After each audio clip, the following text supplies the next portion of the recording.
How's it feel to hear yourself as the intro song?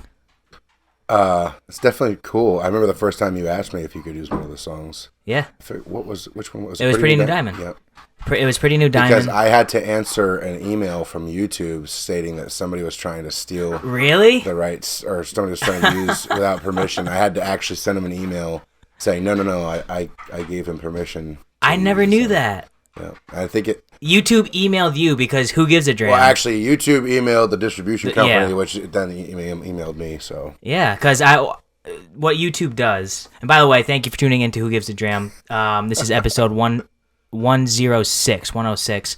Merry Christmas, everybody. This is the Christmas episode. This is coming out on what's a week from today? I don't know. 13, 14, 15, 16, 17. The 19th. This is coming out on the 19th. So, Merry Christmas, everybody. But yeah, I every single time I would put in YouTube, I would always say I have permission from the artist of the song, Nick Bosse. It was because he always had to type out a reason, and it was always I have the permission from the artist, the guy who wrote the song, Nick Bosse. He told me I could do it, and I had to do that probably my first 50 videos. At least, so I never knew that because it eventually stopped. Yeah. But what I used to do is I used to put your entire song at the end of my video because I was like, if Nick's letting me do this, I want to potentially, have some people hear it that maybe wouldn't have heard it. Which I know one person, my buddy Daryl in Canada, him and his daughters love you. So I know one person. At least I got one person on the Bosse Posse. Oh yeah, I appreciate that. Yeah, I definitely had some followers in Canada. I got my Spotify Wrapped thing, and I was like, oh, I got like a couple thousand listeners in Canada. That's pretty awesome. Yeah, it's. I don't want to take credit for all of them, but at least like a handful of them are from me. I'll definitely give you credit for a good chunk. Okay, that's good enough. We got some good whiskey here. I'm going to pour you some whiskey, brother. We got Nick Bosse on the podcast today. Nick Bosse is the man behind the music of Who Gives A Dram. Not only that, he's one of my very good friends. He was on the show last year. This is his second appearance on the show. Recently coming off some big awards that I want you to talk about. He has his new, or I guess it's not new anymore, but you have your EP, self-titled Nick Bosse. That came out in June. Yep, available on Spotify right now. And we're going to talk some music. We're going to drink some whiskey, and who knows what else is going to happen, man. I like that bottle. I brought this for you because I actually did this last week on my podcast. For those listening, this is a Midwinter Night's Dram Act 10. This is one of my favorite annual releases. It's very Christmassy, reminds me of Christmas, and I think once you taste it, you'll understand why. And it's a bottle that means a lot to me.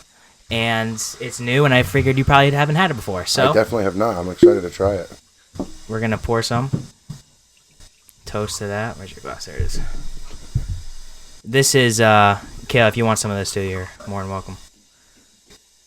Producer Kale's behind the scenes.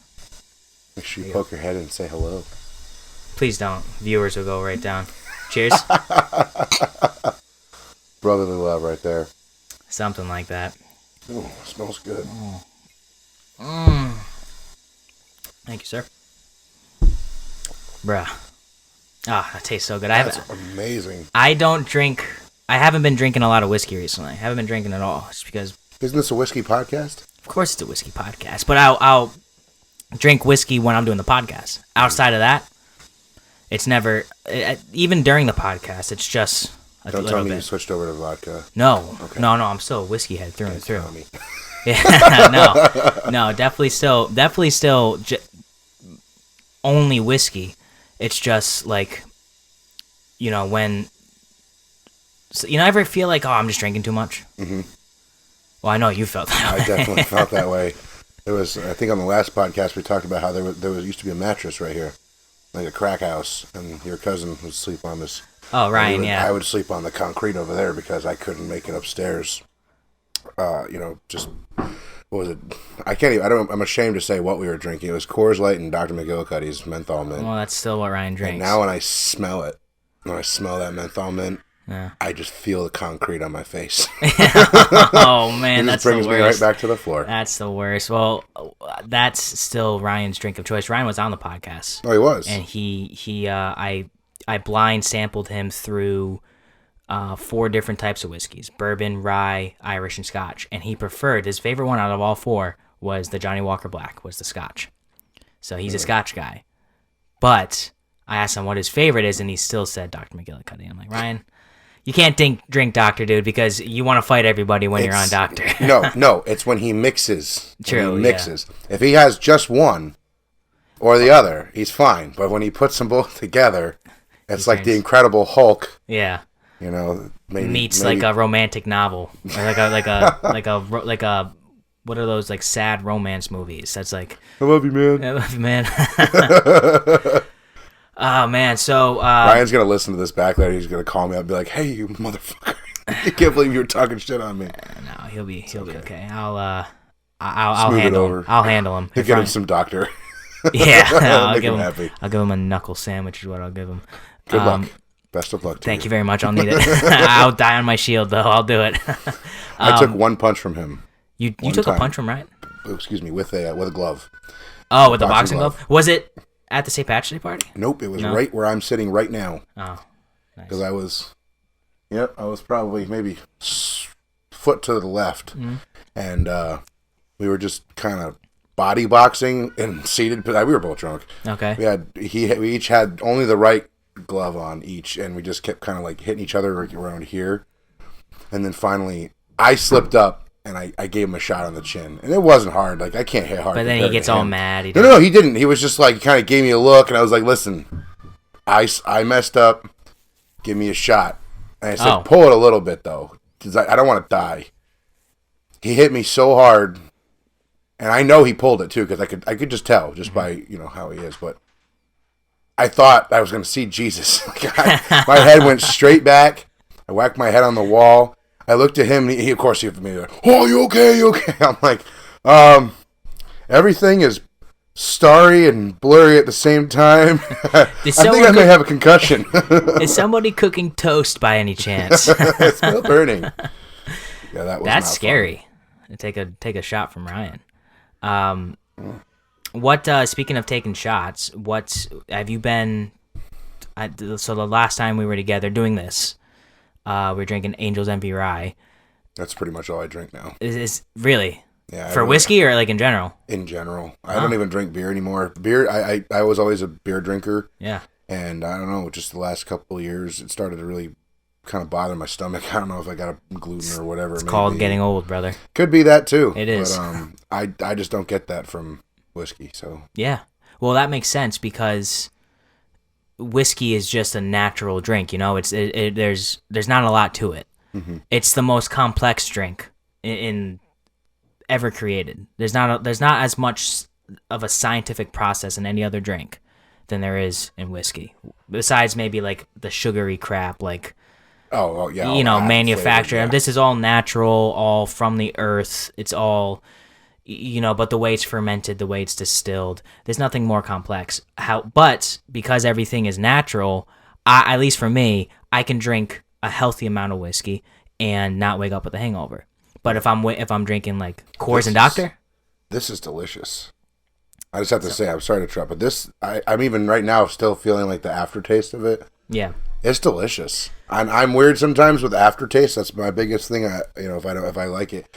It's all comes down to, like, when we drink the Angel's Envy, like, you can taste kind of because I think it's finished in rum cask. Yes.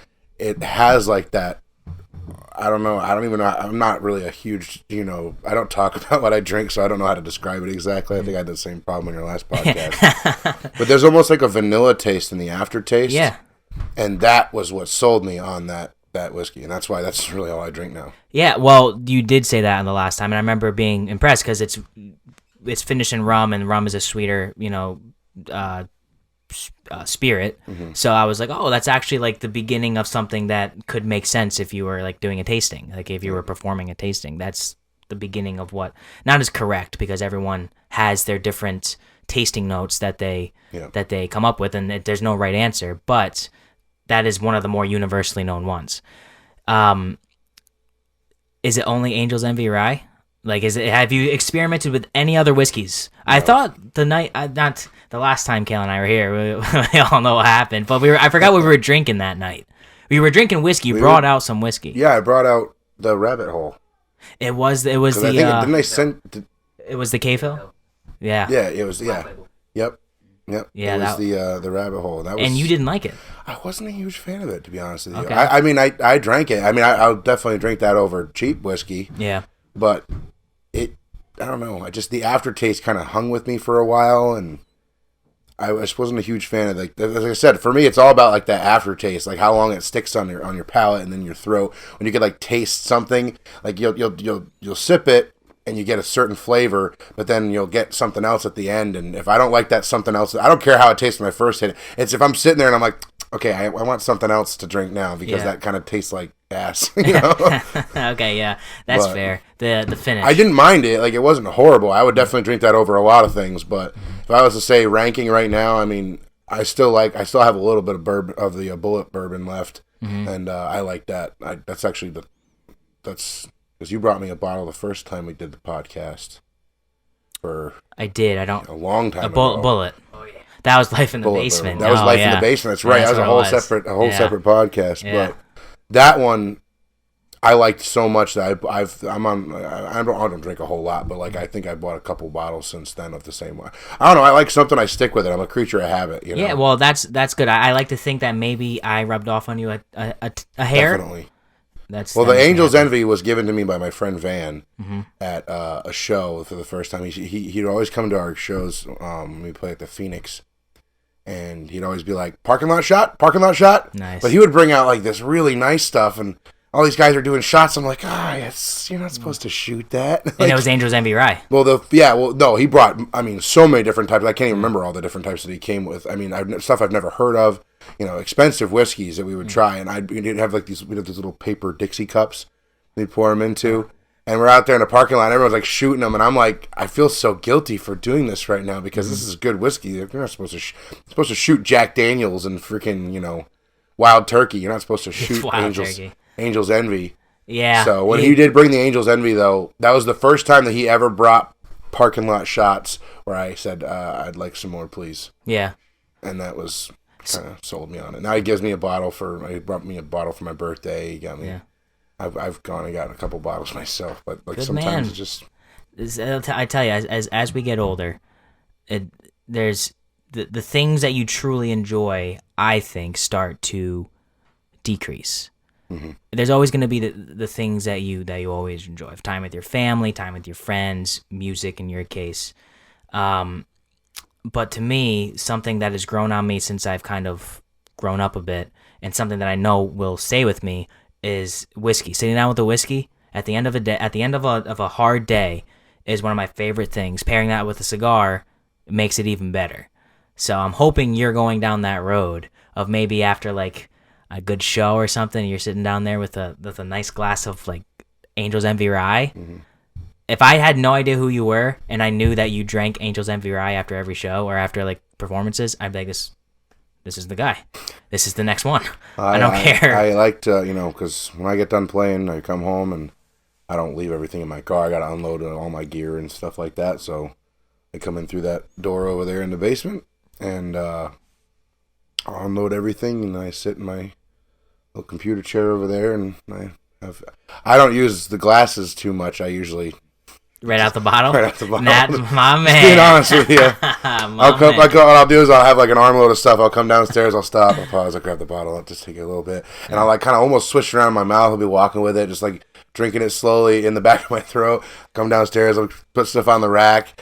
Go grab another little swig, and I'm going. I mean, it's not a lot, but it's just like I don't know, helps you unwind a little bit when you get home. 100%. Helps you sleep good too. 100%. It helps you sleep well.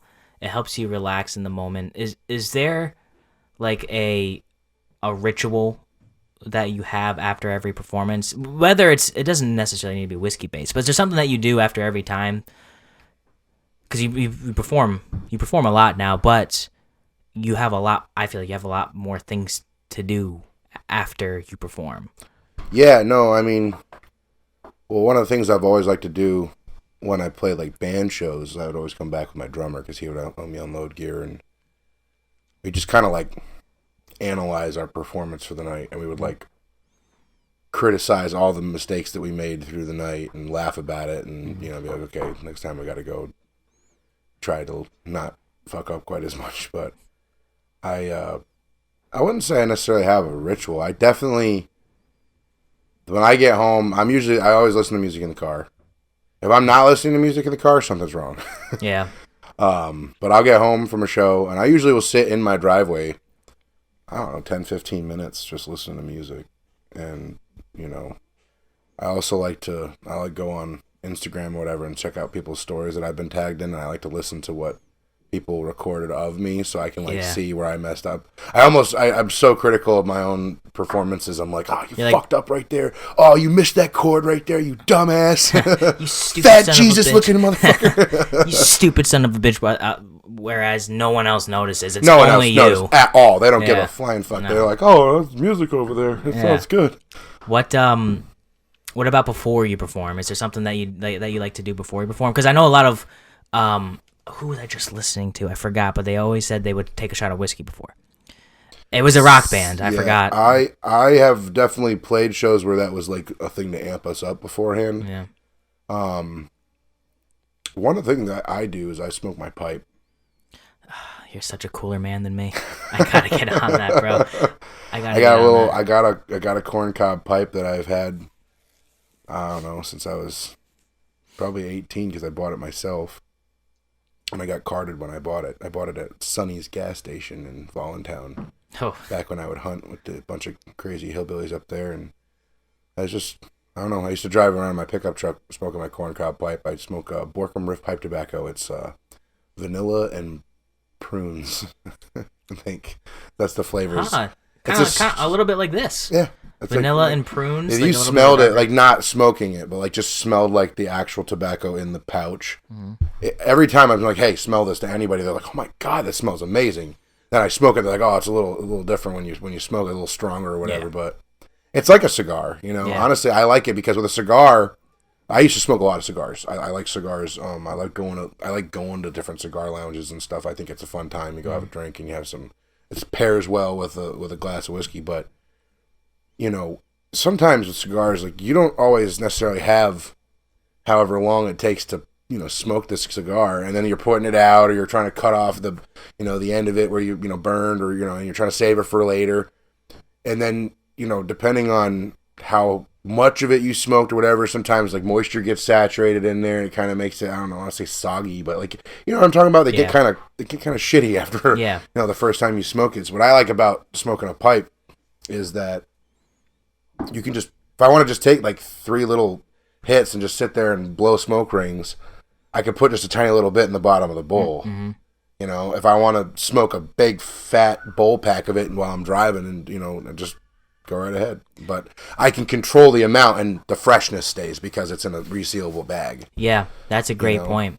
One of the things I love most about whiskey and cigars and pairing them together is it forces you to take that time to do that, to not just whatever you're doing during that moment.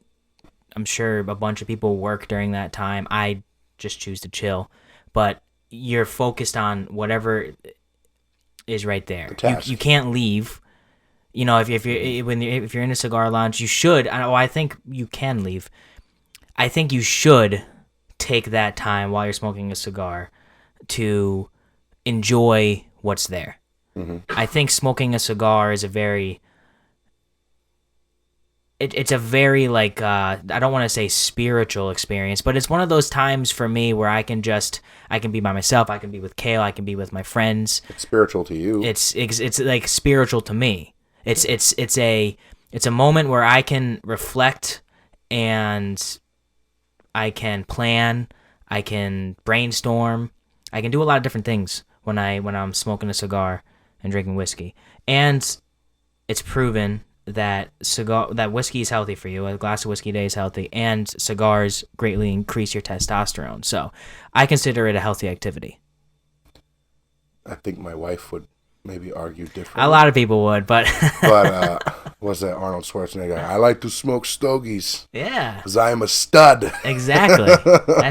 Yeah. But you know what, another act of that whole process that I find to be really soothing is cleaning out my pipe. Because I have like a little scraper tool, you know, just the act of like, okay, and I dap it on my hand, you know, I just get my finger all dirty sticking inside just to kind of, you know, break up some of that ash that's there. Yeah. I take the scraping tool and I kind of work on it. Because it takes, you know, less than a minute to do it. But that one act, because I'm focused on it, it takes me out of everything else. So I'm just going to sit there and...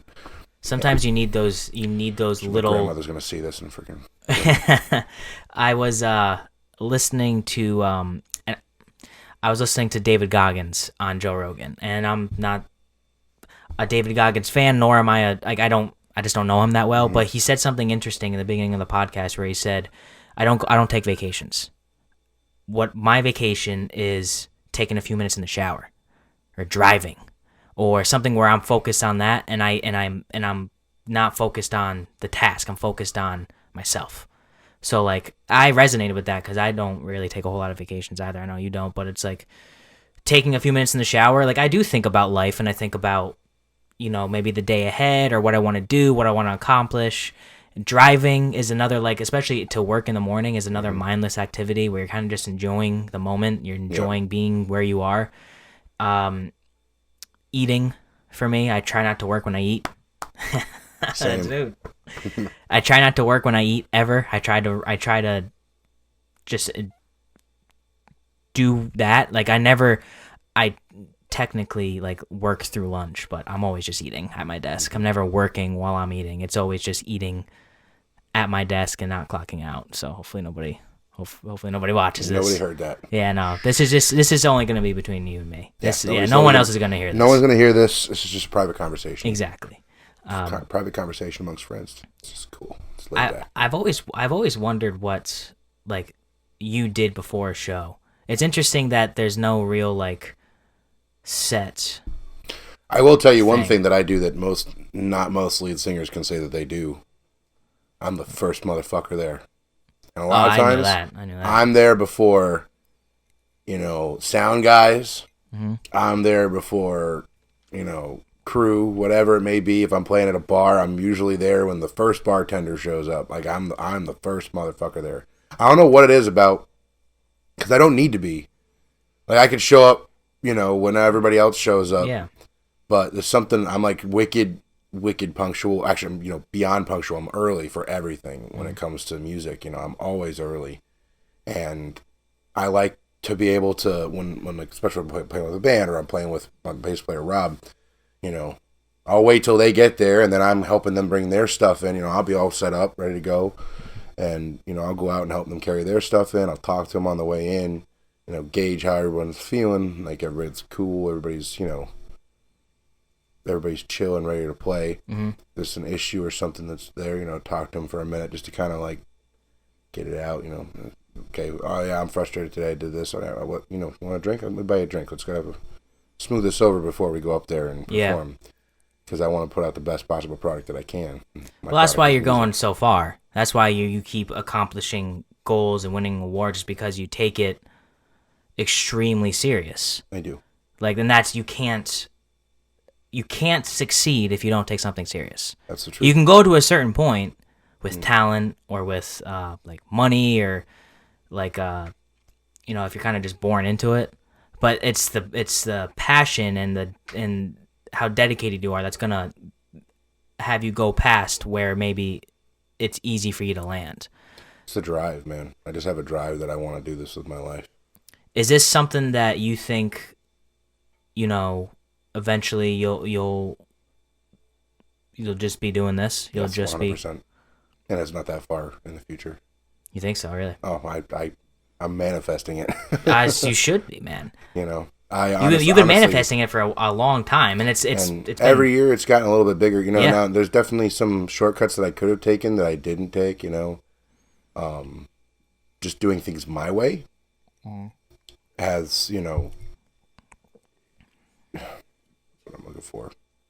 Doing things your own way by your own design doesn't necessarily mean you'll make it to the top, but I have never slowed down, and I've only played bigger and bigger places, and I've written more and more songs. My biggest slowdown is just getting money for studio time and stuff like that, and because I have written so many songs, I want to get them out. So, which I've actually just recorded a couple songs down in Nashville, and I'm hoping to go back next year to record more because it was just such a fun time, and working with session players was really cool, and it was cool, telling them, oh, I want the vibe to be like a Merle Haggard song, and they're all like, oh, we never get to do that. That's cool. Yeah, I'm sure. It's like, oh, Luke Bryan, or hey, Morgan Wallen. 1, 2, 3, go. Yeah, it's all like, out the door. Yeah. Well, that seems like a good point to transition into. What have you been doing? Like, we talked last December. What's been going on for Nick Bosse musically since then? Yeah, we got the EP released in June. Right. It's 5 songs in that record, all original. I played a bunch of fairs and festivals. I got to play Rhythm and Roots Festival in Charleston, Rhode Island, which was awesome. They were the opener for the main stage, and the headliner of the night was Little Feat. Okay. Samantha Fish played right before them. I mean, she was incredible. I'd only heard a little bit of her, but seeing her perform live she's an insane guitar player. Really talented. And just getting to be a part of that whole festival was really cool. I want to do more festivals like that. Like, I've had a couple of country festivals, more local stuff, and I want to get into the fairs and festival circuit and get away from playing bars and stuff like that. And I've been gravitating towards that. I recently won award for Male Performer of the Year for 2022 at the New England Music Awards. Huge deal, cool. Man! Congrats on that. That was big. That was cool. Yeah. That was big. Yeah, it was pretty cool to get nominated for that, and I actually was nominated for 3 categories, and that was one I took home, which was pretty cool.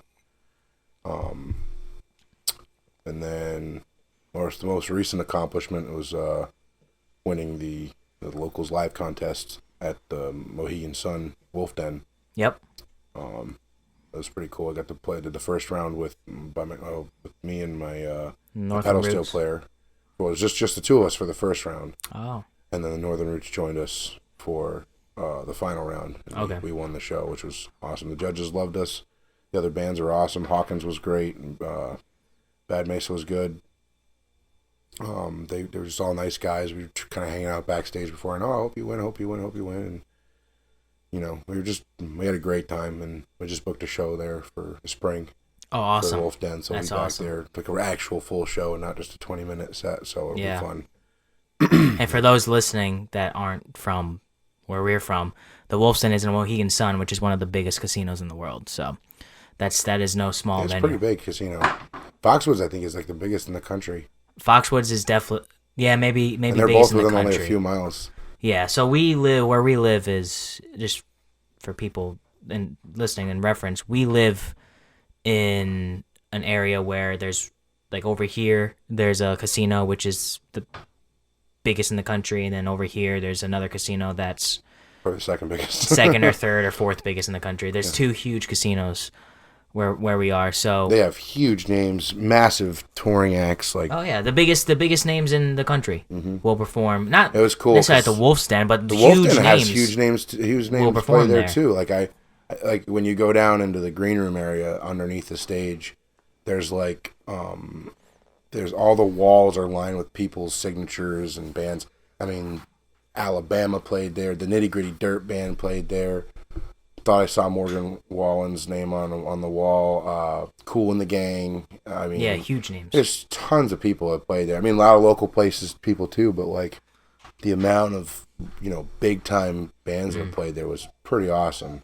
One of my favorites was Alabama because that was wicked cool. It was when you open the door to go downstairs. There's just like somebody on their tour must have been wicked talented with a Sharpie because it's like the perfect font, like one of the album covers written like on an angle. And I was just walking, I was like, whoa, that's awesome.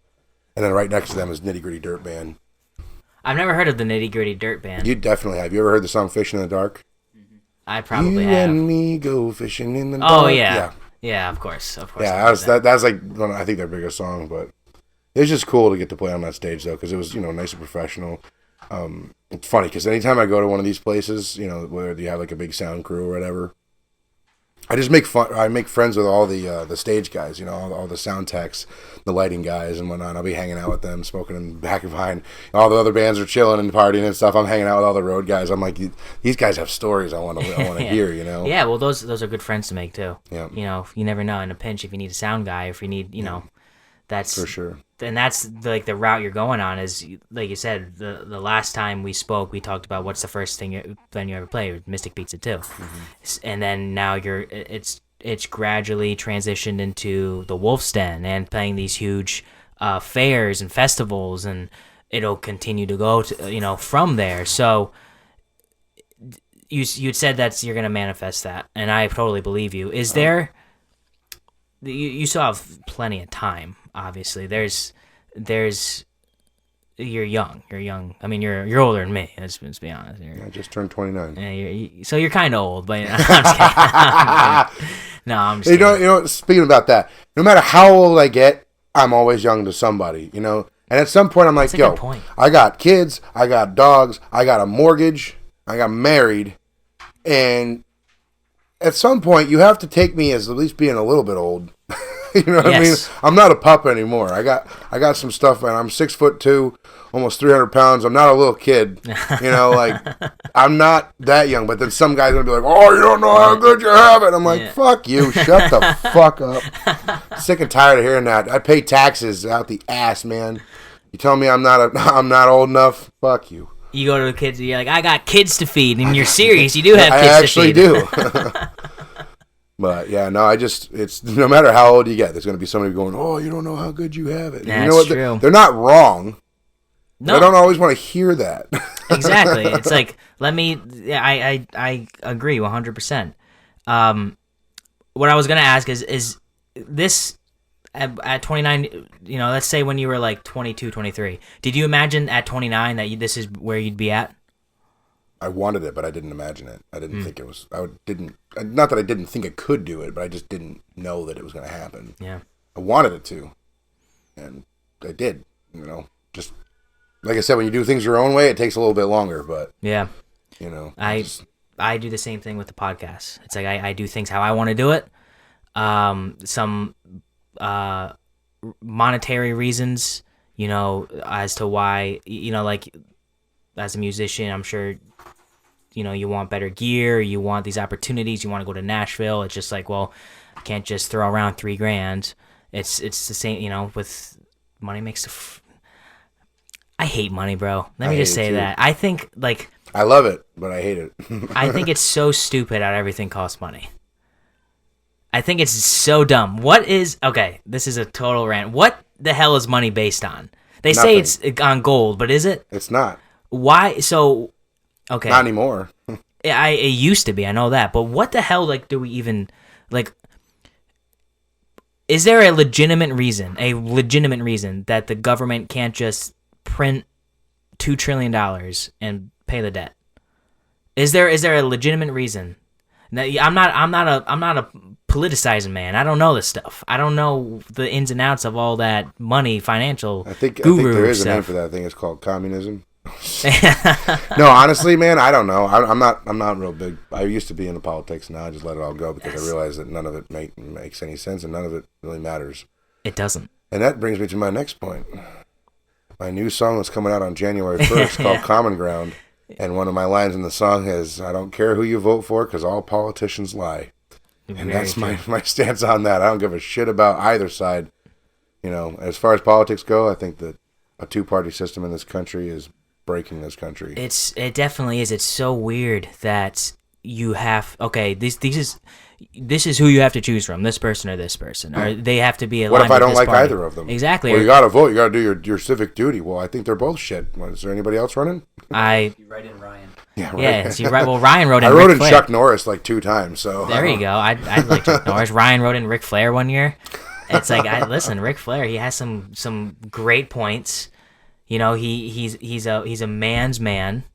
And he has to hold his feet down, or his alligators on his feet are gonna bite you. So he's definitely knows what he's doing. Yeah. I'd vote for Ric Flair. If one celebrity could be president, who do you think it should be? Well, there already was a TV celebrity as a president. Aside from him. Oh, a celebrity to be president? Yeah, just like a... You know who I would vote for in a heartbeat? Dolly Parton. I think that woman is gold. She is the sweetest pie. She is a kind human being. She does so much good for other people in this world. She does so much good for children. The book program that she has, she's given out literally hundreds of thousands of books to kids. I mean, Jeff Bezos just awarded her with, I can't remember the name of the award that he gave her, but he gave her $100 million, and she already donated it all to charity. Wait, what? Yeah. He gave her $100 million just because she won some award?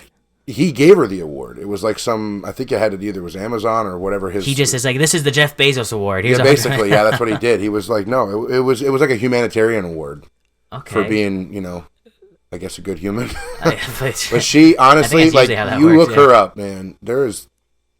She has just done so much good in this world. I want to meet her. I hope I get to meet her before I or she goes, because I just want to shake her hand and be like, you're just the best. I think she's just a sweetheart. Who would be the other people that you'd want to meet? Outside, okay, I'm going to say... People that are living. Living? I want to meet Tyler Childers. I love his music. I freaking love his music. I'd love to meet Zach Bryan. I think Zach Bryan's a wicked cool dude. I like his music. I really want to meet Sturgill Simpson. I would like to have Sturgill Simpson produce a record for me, like, because he did a couple records for Tyler Childers, and I just love that, like, psychedelic freaking. When I first heard his record Meta Modern Sounds in Country Music, and I heard Turtles All the Way Down, I was like, it was almost like a light bulb went on in my head. I was like, this is amazing. This is the greatest thing I've ever heard. You influence a lot from that type from those guys, yeah. Like Tyler Childers mainly. Zach Bryan is definitely another one that's in that realm of that type of music. I wouldn't say I'm influenced by Zach Bryan, but I definitely like listening to him more. I wouldn't say. Recently. I just mean like that. I hear he's a really nice person too. Honestly, I think I've never been able to get into his music. Kale loves Zach Bryan. Like Somewhere in the Orange, is that the name of the song? Something in the Orange. I can't listen to it. It gets me sad. You know? Dude, that's important. I agree, it's important, but not all the time. You know, Tyler Childers has, I mean, Charleston Girl, Feathered Indian. Like he has his main All Yourn. I love that song. Yeah, like that's you happy go songs. back. You got to go back to the Bottles and Bibles record. I love Bottles and Bibles. Yeah. You got to listen to If Whiskey Could Talk. Play Me a Hank song. Yeah. Was it the Rock Salt and Nails? Well, that's actually a cover. Oh, it is? That's a Waylon Jennings song. Oh, I didn't know that. Yeah, see, when I first started listening to Tyler Childers, I was like, "This is the song that Bosse sings." Yeah, that's how I recognized it. I love both those guys. I listen to Waylon Jennings every single day. Yeah, every day. I may not listen to Tyler Childers every day. I may not listen to, but there is one person that I will listen to every day, and that is Waylon goddamn Jennings. Waylon goddamn Jennings. Oh, what we got? It's a bomb. Go. This happened to me at a show last night. Somebody thought it was funny. This is my little clock I carry around in my gigs. There you go. And somebody set my alarm for 7:02. Oh, now we know it's 7:02. I don't even know how to turn it off. Well, at least we know it's 7:02 now. That's 7:02 now. Yeah, that's what important. You know for sure. It's 2 hours. It's bedtime. It's 9 o'clock. 9 o'clock, really? God, no, I wish I could fall asleep at 9. I don't fall asleep at 9. I'm just like, if I can be in bed at 9 every night, I hope the consistency allows me to fall asleep earlier. It never happens. No, but at least you're there. You're making the effort. I make that effort like 25% of the time. 25%, 100% of the time. 60% of the time, it works every time. I just watched Anchorman 2 days ago because I consider it a Christmas movie, and I'm gonna ask you about that later. Don't worry. Okay. I don't want to waste that question yet. So you want to meet Tyler Childers? You want to meet Zach Bryan, Sturgill Simpson? What song? Jamie Johnson is the next person I would say. Jamie Johnson. He's the one who sings In Color, right? I want to work with him. Yeah, he sings a whole lot of good songs, and his whole thing about he sings a lot of covers of these really old country songs that are so good, and he keeps them going. These guys are passed on, and he's still playing their songs. And he's Didn't you meet him? It was like a meet and greet thing. I saw him at Indian Ranch a couple of years ago. It wasn't even like an official meet and greet. He was just hanging around afterwards before COVID. Obviously, I don't think he does it now with COVID. Since COVID, but he was just hanging around his tour bus. There was probably like 30 people just hanging around, and he's like, yeah, make a line. And I walked up and I shook his hand, and he was like intense. Yeah. Like very nice, very respectful, polite. Just, when he looked, he has like these like winter blue sky eyes. He just like stares into your soul. I mean, like I'm taller than him, but I felt like a little kid. I was just like, oh, hi, Mr. Johnson. It was intense. He was super appreciative that he's like, thank you so much for coming out and supporting my music. And I was like, I freaking love you. I said, I own every record of yours. I actually had purchased I think That Lonesome Song record on vinyl from his merch table, and I had him sign it for me. Nice. Just super awesome guy. What records did Sturgill Simpson produce for Childers? Yeah. He did Purgatory, which is one of my favorites. I love Purgatory. And he did, I believe, Country Squire. Country Squire, not my favorite Childers song, but it has the whole psychedelic. record. I mean, like the whole album. Oh, he did the whole. Oh, okay. He did Purgatory, the whole. You notice how like on Country Squire record, it's the album. All the songs kind of flow together. Yeah, like and they have, I think it's called a sitar, like that like Indian style instrument that kind of like sounds psychedelic and trippy and stuff that kind of blends the songs together. Yeah, that's usually, I mean, it's definitely Sturgill's influence. He's got like that really trippy psychedelic kind of. I love it. I think it's amazing. Who's the country singer with the really the really deep voice? Like the really deep voice. Colter Wall. I'd love to meet him too. Yeah, he's definitely a lot more traditional. Like he's more like Western, like the this Texas swing and those kind of like Tennessee waltz kind of things, and than I am. But I still respect him so much. I listen to him all the time. I cover a couple of his songs. Cody Jinks. I've listened to a little bit of Cody Jinks. I'm not like huge into Cody Jinks. I will say this though, out of everybody out there that's independent artist, he's selling out stadiums. Mm-hmm. And for somebody that's independent like me, to see him be able to do that, it just gives me and everyone like me hope. So if I met him, I'd give him a hug and a handshake and be like, thank you for blazing some trails. Must Be the Whiskey and Hippies and Cowboys are two of my favorite songs. Yeah. In any genre. I like I'm Not the Devil. I've never heard I'm Not the Devil. The only other song I've heard is the one that was on TikTok. I don't remember. Sing it. Heavy Rain. Loud Thunder, Heavy Rain. I think that's the name of the song. It is? Loud Thunder, Heavy Rain. Oh, okay, well. Loud and Heavy, maybe? Loud and Heavy. That's what it is, Loud and Heavy. Yeah. That's the only, I don't particularly like that song, but Hippies and Cowboys and Must Be the Whiskey is one of my favorite songs of all time. I love that song. That's a great song. I like I'm Not the Devil because he's got a line in there that says, I made my, basically talking about making his bed and lying in it and taking responsibility for stuff, but I don't know. It's I like sad, depressing. You shit, sure do, man. I really do. I don't know why. You're not that type of person at all. I'm not necessarily, but I've definitely had my shit in life. Absolutely. When I was younger. And I don't know. I like my daughter was saying to me one day. She was like, why do you like these such sad stuff? She would listen to a song about a dog getting shot on accident. She's like, why would you listen to this? This is so sad. She's bawling her eyes out. I said, you need sadness to appreciate happiness and good times. You need to have the sadness mixed in because then you don't have like a way to gauge it. That's my opinion. It's like you need to have the dark to appreciate the light. Mm-hmm. You got to have those trying moments in order to appreciate the moments that are good. But you do, like, most of your songs are, well, I would say probably the majority of your songs, over 50%, are a bit more dark in tone. Yeah, I mean, what I have out, like, released, there's a couple of, darker songs, a couple of faster, happier, whatever songs, but yeah. I'm going to be going and recording a few songs just solo with my guitar. I think I'm going to have my fiddle player maybe join me on a couple of them, but I'm just gonna put out some dark stuff I think I'm planning on calling the EP Portraits. Oh. And it's about individuals that I've written about. Like I like actual that. people who lived and died. I like that a lot. Some of them are still alive, some of them are not. Yeah. I wrote a song for my neighbor across the street who passed away early this year. He was a young Navy vet. I wrote a song for my friend Norman, who was like my biggest fan, and he died of pancreatic cancer.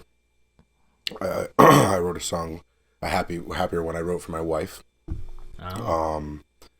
And then I have another song that I wrote for my grandfather, who is still with us. Oh yeah, he's it's still so kicking. funny. It's people are like, man, I feel like he's dead after you write the song. I'm like, well, life is short, so rather than write a memorial song for him when he's dead, I wanted him to hear it while he was alive, Yeah. And he loves it. He loves listening to it. He gets all excited when he comes out to see me play. He saw me play last night. He was pumped. I played the Pepe song, and he was all. And then the last song I'm putting out is a song about my mom. There you go. So what's that, another 5-song EP, Portraits? When is that? I don't really have an release, official date. I'm just going to be recording it. Yeah. I'm starting this next weekend here. Okay. So this coming weekend. So you're going to record that in Rhode Island? Mm-hmm. So how long does it usually take you? The song's recorded.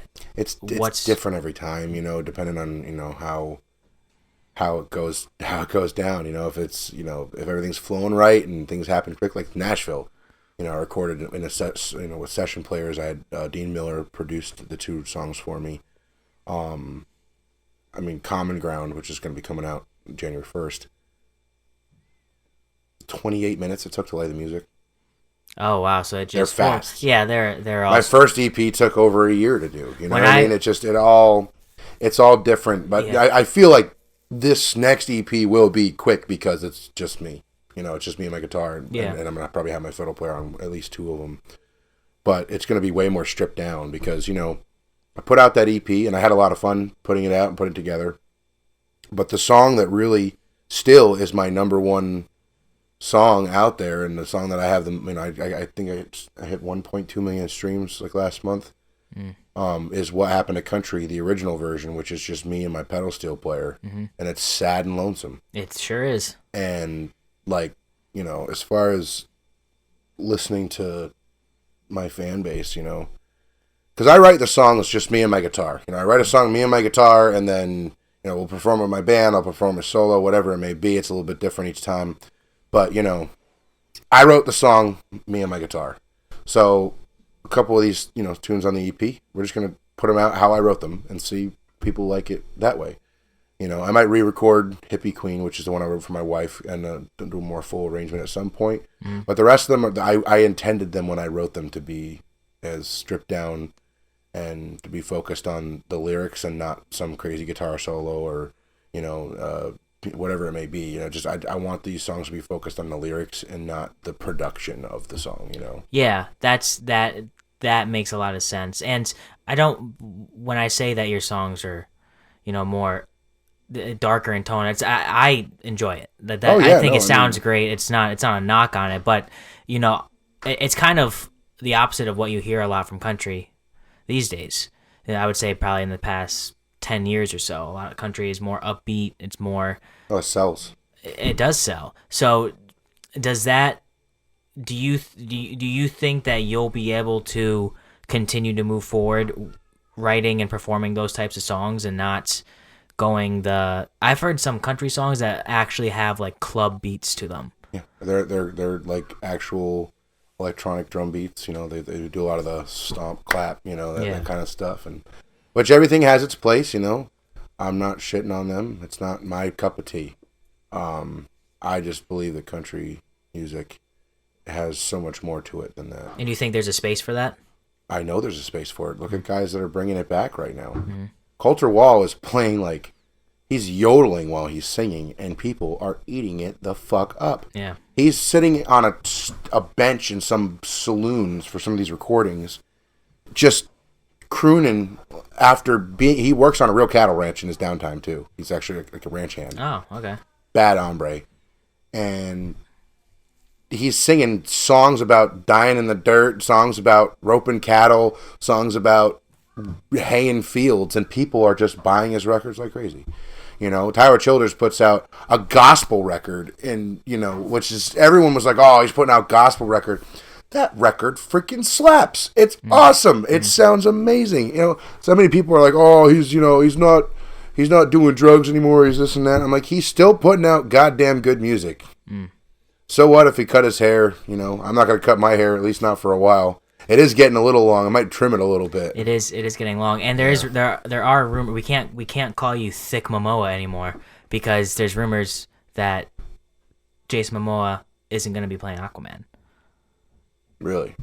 So not that you being Thick Momoa correlates with him being Aquaman, but if he plays Lobo, I think he might have to cut his hair for that. I'm not positive, but Lobo's got long hair. oh, I thought he had short hair. But anyways, he might be out of Aquaman.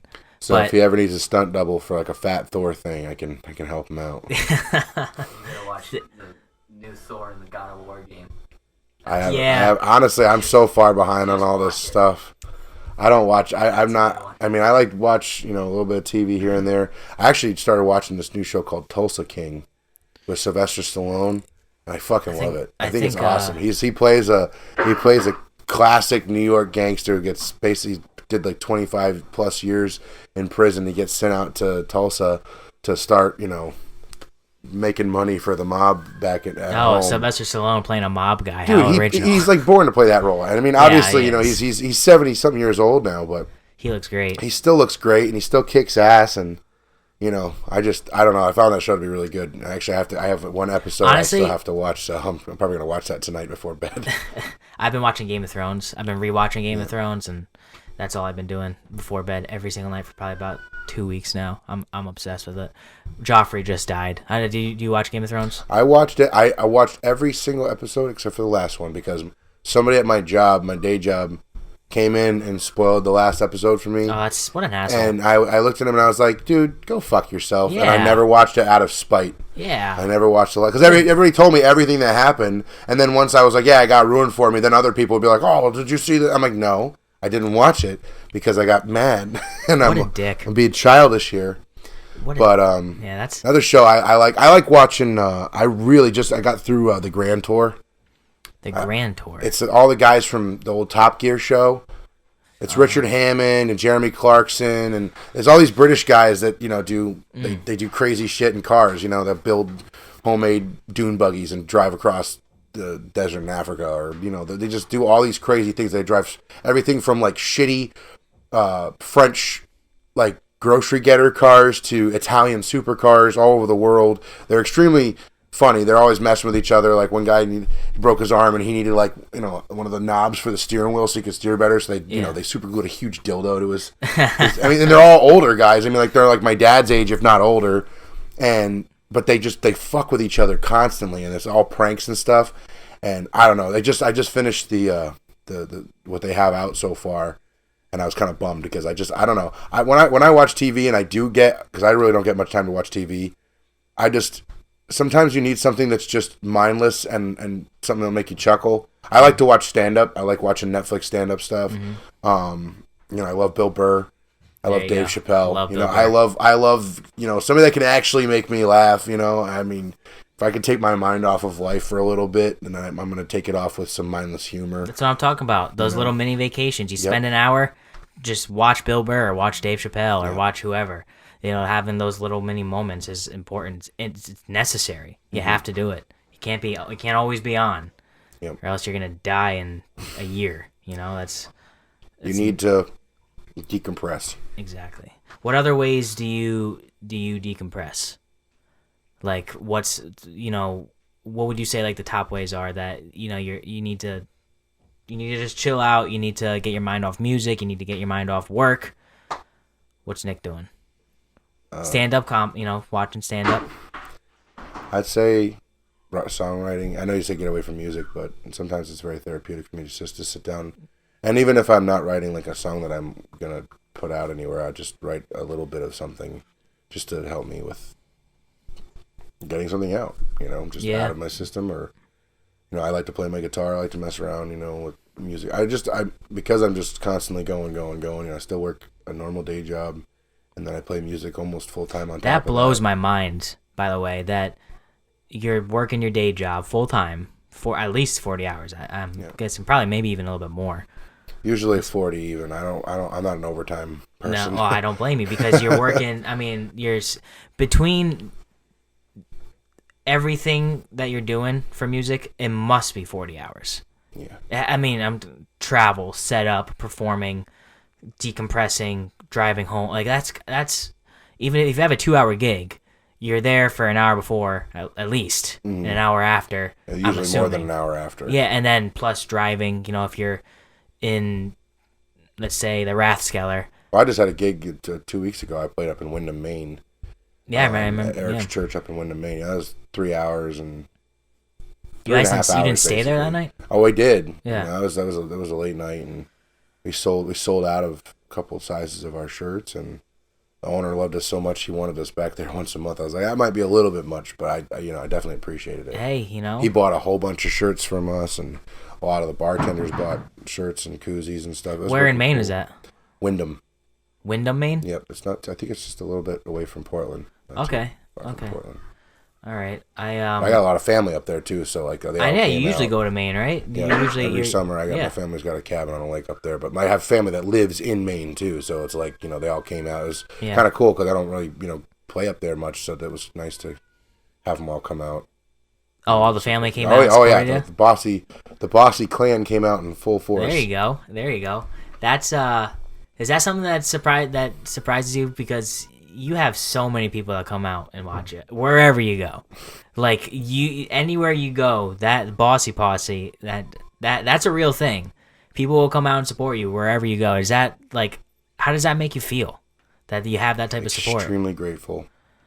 It's crazy. Extremely grateful because, I know I have a decent voice. People like it. They like the songs that I've written, but without people actually, because it's easy to pull out your phone and listen to somebody's music online, but to go to work all day on a Friday, come home, take a shower, get clean clothes on, drive however far to this venue, and then go out and see somebody, stay there pretty much the whole freaking show, and then hang around afterwards and chit chat and whatnot.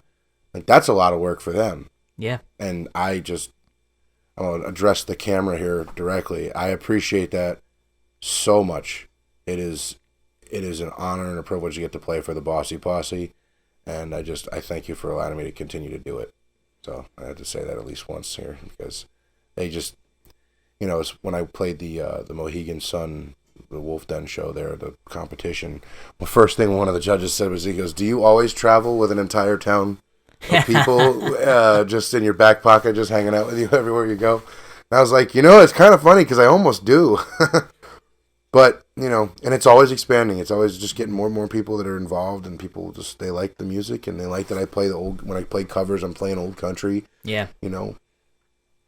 I feel so lucky that I get to play what I play, because there's so many people that tell me, "Oh, our band can't play, we can't play Merle Haggard stuff anymore because people don't like to listen to it," and they'll leave, and then I go out and I play it, and people love it. That's a weird thing to say. Oh, we can't play this song because people leave when we play this song. That's an ass. I know. No. It's not like they're being rude. It's just like they perform the old stuff, and it doesn't, But they're also trying to go for, these college age bar crowds that just want to party, and I'm more of like I'll play to the 55-year-old divorced retiree who's sitting there at the end of a bottle, and he wants to hear a song that brings him back to, what his parents played for him when he was a kid, Yeah. That's the person I'm singing. I'm singing for that poor bastard right there. Nick Posse's music is for the 55-year-old divorced divorced at the end of a bottle. Alcoholic. You heard it from the horse's mouth, people. But you know what? Like, because here's the thing, though. Here's the thing, especially playing for that, playing for like younger people and whatnot that are out partying. 9 times out of 10, they're not going to remember who the hell you were in like 20 minutes after the show. They're going to be on. I mean, unless it's like a ticketed show and they're out to see you play. If you're just a member of playing at a festival or fair, or you're in a bar or whatever it is, you only have their attention for a split second. Yeah. So, with people that are younger and they're just out to party, it's a lot harder to obtain that second. But if there's somebody there, especially people, me singing this, like we said, the sad stuff, And if I can capture somebody's attention, that's, by playing an old song that they remember from when they were younger, I cannot tell you. That's what I started doing this all. I'd be playing, and some guy in his 80s would come up to me and be like, how do you know this music? Yeah. I'm singing songs from the 1940s and 50s. I'm singing Eddie Arnold and Hank Sr., and these guys are like, how do you know these songs? I'm just like, well, I got a grandfather that always showed me that, and then I have a natural, curious interest in this music. Mm-hmm. And that was one of the big things, was how many people that were, I'd say elderly, because 70 and up, I'd consider elderly, they would just be blown away. They're like, how do you know these songs? And then they would tell me all the time, the one phrase I would hear over and over and over again was, you brought me back to my wedding day. You brought me back to my childhood. You brought me back to my grandparents. You brought me back to my parents. But you brought me back was something I would hear all the time. And it was such a rewarding feeling to know that I could help somebody remember something like that. Yeah.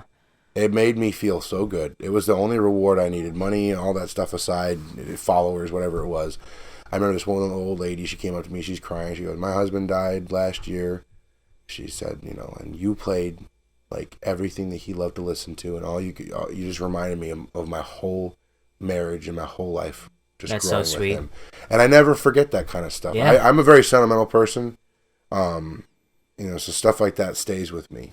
Mm-hmm. And that's why I do what I do. It's for people to remember, when I sing covers and stuff. And the songs that I write, it's kind of cool because I get that crowd, the older crowd, listening to the stuff that I write because it's got that older vibe. But I myself am a younger person, so I write a new song that comes out, and then I got younger people that are like, yo, Yeah. this song is awesome, and they like the covers that I do, but they don't even know who it is, what I mean? I thought it was so funny. I was playing at the Raskauer this past summer, and all these girls, I had a sound guy there, my friend Nick Minot, and there was all these, college girls all dancing. We're playing Lonesome, Ornery, and Mean by Waylon Jennings. and I'm they're all dancing, and we're rocking out, we're having a good time. My sound guy, leans over, he's like, dude, there's no way they even have a clue what you're playing. They just see you guys having fun. I'm like, there's no way in hell they know that I'm playing Waylon Jennings. Do you think that that's actually a good point? Like, you're talented with, writing music and performing. Do you think that the performance itself is just as important as the song, the lyrics, the production value? Because I've noticed that you've been a lot more lively during your performances, and this is after years and years, but I've gotten more comfortable behind, yeah, I think that's in it. front of the mic, and getting people to be more interactive and stuff like that. But I've definitely had to grow into being a performer and not just I was always of the mind of fuck your jokes and your small talk in between. People are here to paid money to hear music. Yeah, they want to hear me talk. But then I started telling stories about and I'm not one of those people that talks on and on and on. But if I have an opportunity to tell a quick story about a song that I wrote, or how this cover song made me feel a certain way, or I learned it for somebody that was important to me, I will tell that story. And I've noticed that people really find that to be they can connect with you. They do. And I remember, I think it was your dad said at some point, I remember you said your dad said this to you, that you would talk between songs, but it was just the way you were at the time. It always you couldn't really hear you. You kind of just talk. It was mumble. very a little bit, yeah. But you would go quick, no pauses. You just say what you had to say, and then obviously when you're performing, when the music comes on, it's great. But I feel now you it's almost when you're not performing, you're still performing. If that makes sense. When you're not singing, you're still performing in some aspect, and I think that's part of that natural progression that you've also had. Getting older and more mature. Yeah, slowing down. Lost a few brain cells over the years. Course, as have we all. But I definitely think that my presence has gotten a lot better. I used to be very awkward, and I still am, but a little less awkward now. I wouldn't say you weren't awkward. It was just. I would say I was awkward. I was definitely awkward. I don't think so. I was nervous. I can sing in front of anybody, but then I had to talk, and I was like, That blows my mind that you can sing in front of people, but Doesn't bother me at all. you know what? Talking, I'd have to rehearse it before I'd said it. I would be like, That's at crazy. the end of the song that I was singing, okay, be like, in my head, I'd be like, okay, I need to say, thanks everybody for coming out. I'm about to take a break, blah, blah, blah. Okay, boom, say that. And I would like rehearse it like 3 times while I'm singing the other song. Getting to the end of the song, I would actually rehearse that in my head. I'd be like, okay, when I get to the end of this, I'm going to say about, this gig that I have coming up soon and that people should come out and check it out, whatever. Okay, and I'd say that like 3 or 4 times. The rule of 3, I would do it 3 times. And then I would, be done with the song. And that's why my dad would say it, because I would immediately go into it. I wouldn't even let the guitar be done ringing out. Yeah. And I would go right into my little announcement, whatever, because I was just like, okay, get it over as fast as possible and get back to the music. Yeah. Where I feel comfortable and safe behind my guitar. But now it's you at least it seems like you feel comfortable as soon as you step on the stage, singing or no singing. You're there. Definitely a lot better. You know like, oh, I'm Nick Bosse. These people are here to see me, and it's not just singing; it's just here to see me. Whether you're telling your stories between songs or you're, doing whatever you're doing. I think what you do is tough. I can never do what you do. But even if I was good at singing, I don't think I could do what you do. It takes time. I used to have a fear of speaking publicly. I got a little bit over that now because of the podcasting and stuff like that, but it's still there a little bit. Singing is a whole different story, but I think the toughest thing to do is performing and singing. And by that, I mean like musical theater. Like I could with Grace, when Grace is doing what she's doing, and like up there, she has to memorize her lines, she has to memorize the music, the dancing, and then always be on, because it's a show. It's not just a concert. It's that I think is like that.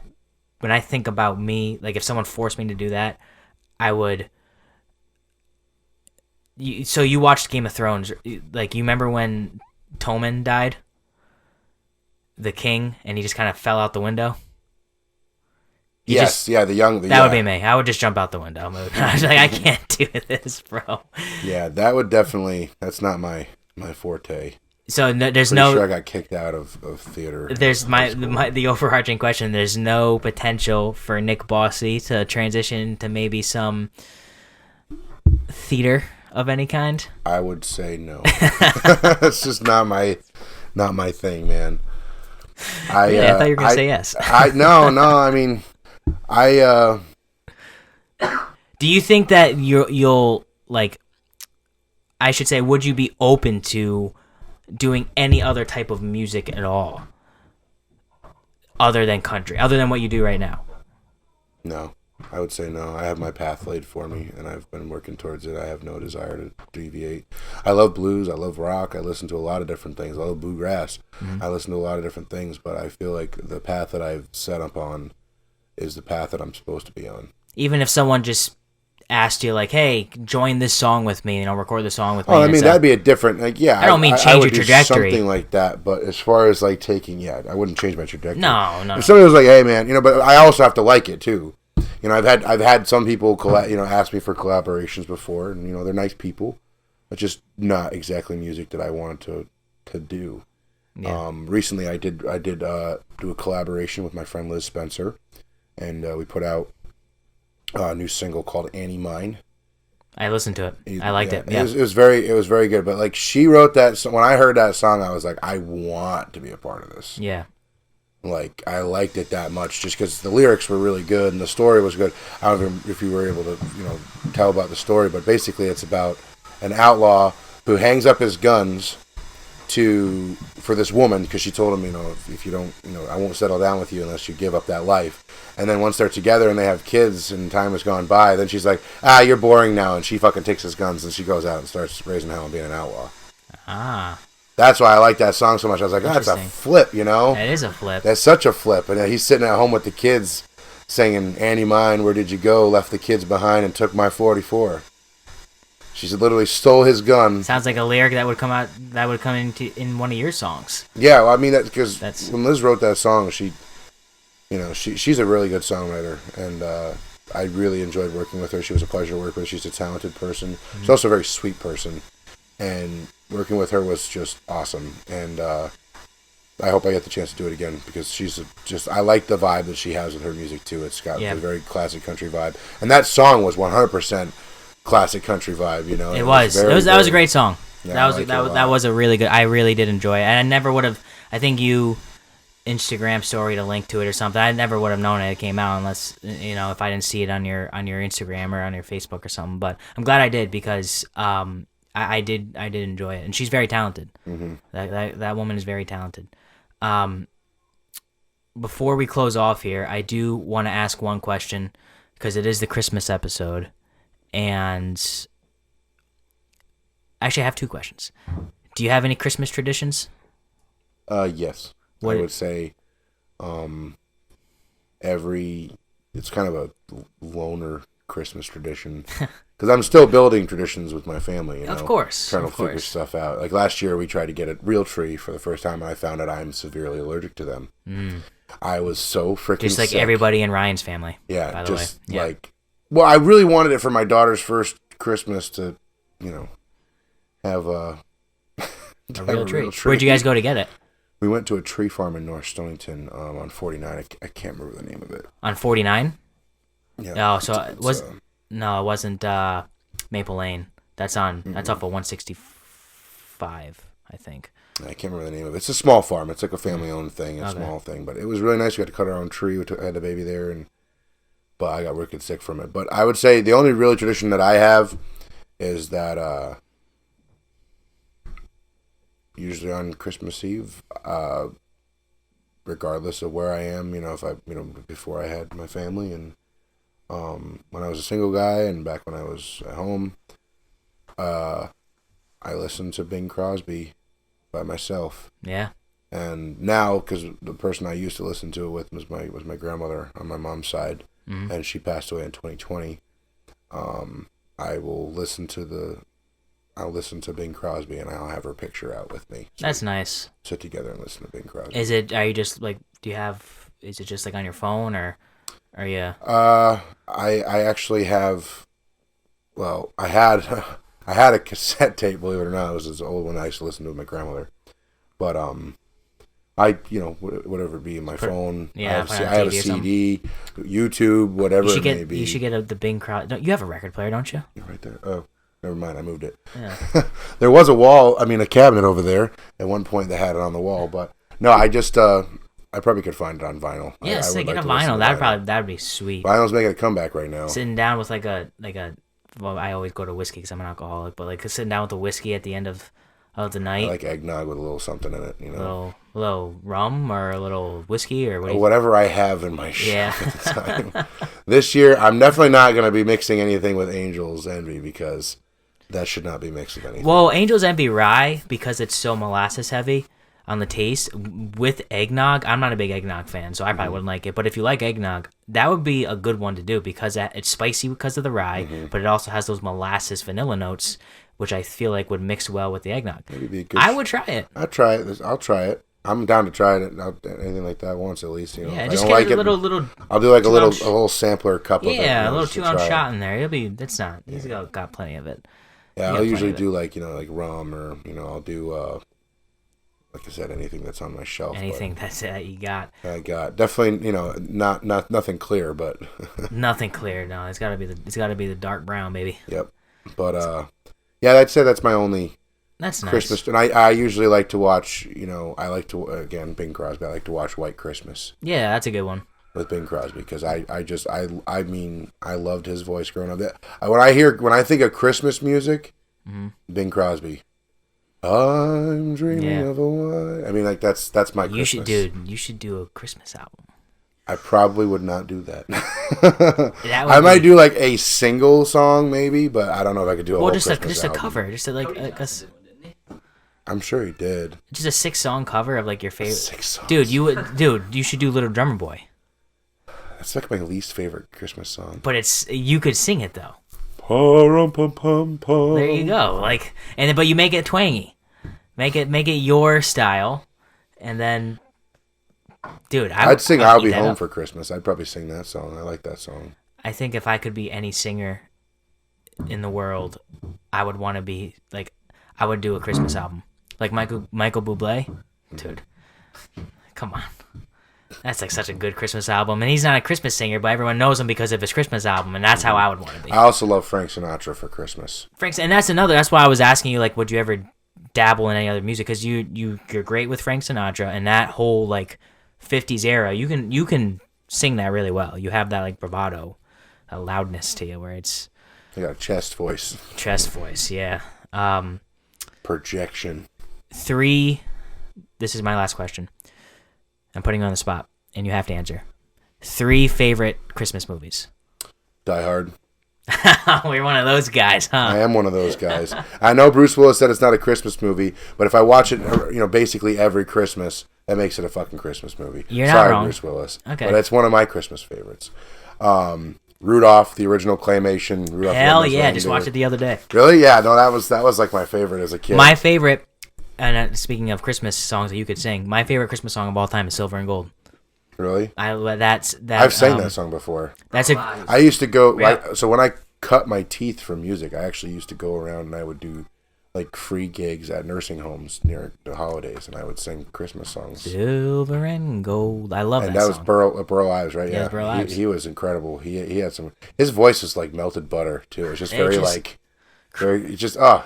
like as soon as I hear if I hear any of the songs from the Rudolph movie, I'm immediately back. Like I grew up in the '90s, so I'm like back in the '90s. The VHS tape playing, Rudolph the Red-Nosed Reindeer, wearing our stupid matching fucking pajamas in front of the Christmas tree, waiting for they get to open one present before Christmas, or New Year, Christmas Eve. You could open one present. We had a tradition, but then my last one would be White Christmas. Movie. So those are my top 3.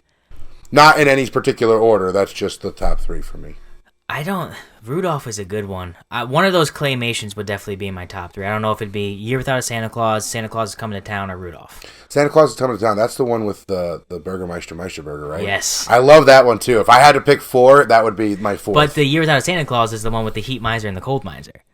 See, I wasn't really into that one. I was never really... that one wasn't my favorite. I had Jack Frost too, right? No, that's a different one. That's a different one. The I always loved. I would always tease my friends. Anytime somebody would complain about something, I would be because from Santa Claus Coming to Town. When the Burgermeister Burger says you can't have any toys, it's like we'll never play again. I used to just anytime my friends would be like complaining about something, like, oh, we'll never play again. They'd be like, what the fuck are you talking about? Yo. No, Excuse me, sir. You're breaking your own laws. Yeah, but those are the movies I grew up watching. They're classics, They are classics, including dude. Die Hard. Listen, I'm actually yippee-ki-yay, motherfucker. I'm in the minority. I'm not the biggest fan of Die Hard. I'll watch it if it's on. I think one of my favorite Christmas movies that's turning into one of my favorite Christmas movies is. So there are movies you watch that like aren't holiday films, but like Harry Potter for a lot of people, they watch Harry Potter around Christmas or Halloween. Christmas, yeah. But I think mine that has nothing to do with Christmas, but we watched it for the first time on Christmas Day a few years ago, and now I just turned it on a few days ago, and then I turned it on a few weeks before that, just around this time. Roadhouse. It's not a Christmas movie at all, but I consider it a Christmas movie, and it might be in my top 3 because I love Roadhouse, bro. I love Sam Elliott in that movie. Sam Elliott is such a stud. His fight scenes suck, but he is such a stud. And when Patrick Swayze rips out that guy's throat, bro, I've never been more amped in my life to go and kill somebody. I'm just like, if someone broke into my house, I want someone to break in right now, Brent. I'm ready. Please, break into my house. Break in while you're shitting. That's when he's going to break in. And then he's going to be the first person to ever die in the history of man where he's going to get his throat ripped out by someone who's shitting. I would rip out the guy's throat. One fellow swoop. Just pinch the loaf.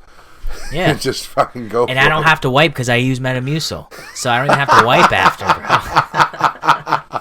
Sponsored by Metamucil. Hey there, thank you. Please, Metamucil, please sponsor me. I'm serious. But anyways, man. All right, so we're at almost an hour 20 now. Let's wrap this up. What do you have coming up? Got a new single coming out January 1st called Common Ground. I just did that song down in Nashville, and I'm gonna be dropping another single that I'm very excited to drop the end of January. I don't have the date quite picked out yet, but I'm working on that. I'm doing this 5-song EP called Portraits. I'm going to be recording that soon. I'm hoping to have that out for a release date in spring.